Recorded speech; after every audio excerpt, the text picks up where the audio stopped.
Any teenager that went to school in the mid-90s, had a passing interest in football, and had access to one of the 16-bit computers of the time, played Sensible Soccer. No doubt about it, it was the best football simulation on the formats. Sensible Software managed to combine the insane playability and maintain the simple formula of one button to do everything. The game took a great deal of skill to play, and as far as anyone could see, it wasn't going to be bettered. The other football games of the time couldn't compete with Sensible Soccer's all-round brilliance. Then, in 1994, Sensible Software did someone no one thought possible. They improved the game. And today, Noobs' game review is of Sensible World Soccer on the Amiga. From the get-go, it's important to know that this, along with its various updates, was one of the 3 games that were on consistent rotation at my house in the 90s, along with Cannon Fodder and Championship Manager. The latter to be covered at a later date. Sensible World of Soccer sucked me and many others in, and it just wouldn't let go.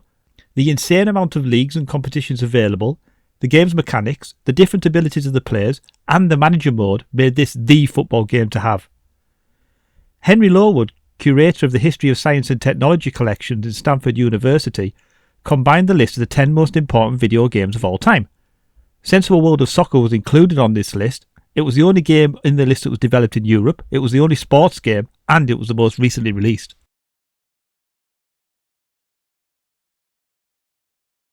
So, upon loading the game, you are greeted with the usual Sensible Software musical brilliance. Just take a listen to this theme tune.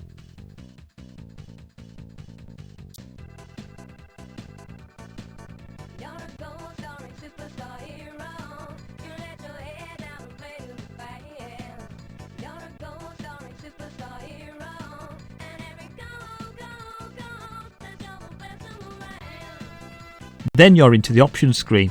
Here, you can edit everything from the teams to the tactics. The team editor gives you a glimpse into Sensible Software's development of the game, naming the players in various teams after dwarfs, for example, or the various deadlines that they had for the game. I'm also guessing one of the developers was a Liverpool fan with an all-time starting 11 in there as well.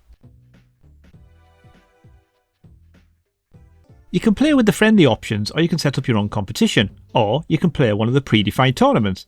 If you choose the World Cup, just remember that England didn't qualify for the tournament in '94, so you'll have to manually put them in. Do I not like that?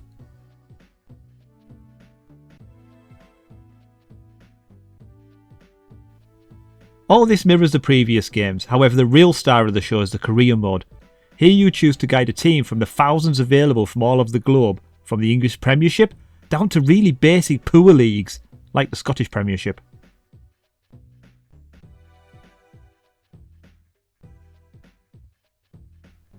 All the real players are here. Not sure you could do that with the game these days with licenses and stuff, but I bet the research that must have gone into this, it was mind-boggling at the time. Then it's onto the main screen for this mode. Here you can scroll and see your fixtures. The different competitions are in different colours. You've got the squad button, which shows your squad and the values of the players in your squad.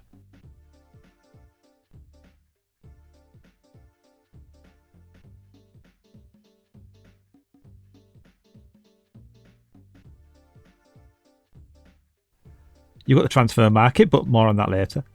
Club business gives you a rundown of your funds, and competition shows you the information about the competitions that you're involved with. The transfer market is really in depth.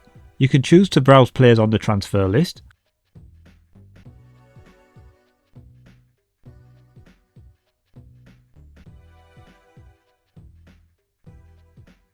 or you can choose to go for any player in the world. You can search for them by team and then go and have a look at the squad.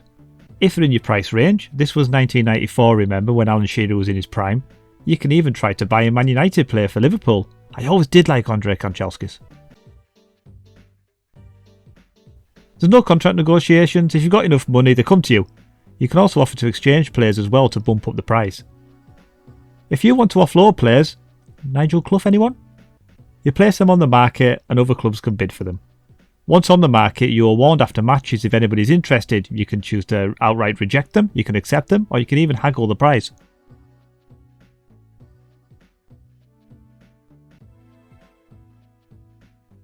You do need to balance the books. If you stay in the negative for too long, you'll get sacked. Winning competitions gets you money, or you might actually be forced to sell one of your star players. Then it's on to the games, and this is where Sensible World of Soccer comes into its own. Anyone having played the original, this will be like slipping into your favourite 90s global hypercolour t-shirt. It's a one button does all affair, where tapping will pass and holding longer will shoot. You can lob, put curve on the ball or head of the ball if it's in the air.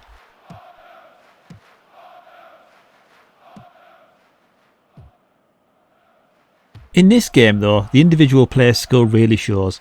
Alan Shearer is going to be 100 times better than a striker from the lower leagues. Like you can see here, David James is having a hard time keeping the SAS quiet.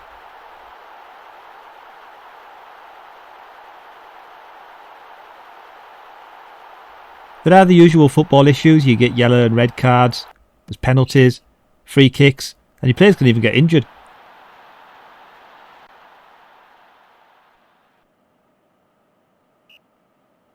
These will all affect your team. A bad injury could sideline your players for the season if it's nasty, and getting sent off will suspend your player for as many as 3 games. You then play through the season, progressing through the cup competitions and league system, hoping that you manage to exceed the expectations of the board. As you approach the end of the season, you start getting job offers for the season after. You can choose to accept them or stay where you are. The better you do, the better the offers. At the end of the season, the game shows you the results and the winners of all the leagues around the world. Now, go make a coffee, this does take some time. Then the game restarts in the next season. You get 20 seasons to work your way through. Eventually you'll be offered a national job and you try and win the World Cup. After 20 seasons, the game ends. One of the only down points. It could have done with going on forever. I don't know why they limited it to 20 seasons. The amount of leagues and options, players and tournaments available keeps this game fresh and offers a different challenge every time you play. I remember swapping stories of unknown strikers for various leagues that were just rubbish, but each to their own. The game did have a couple of seasonal updates, and these added new features, for example a career history section where you can see your accomplishments and trophies alongside other information.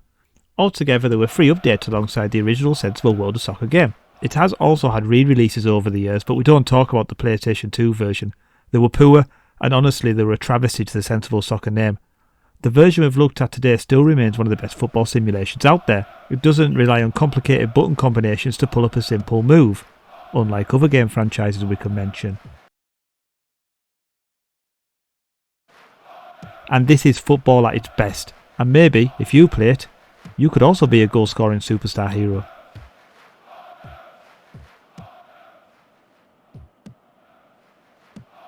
Thanks for watching, don't forget to like and subscribe, and I'll see you next time on Noob Game Reviews.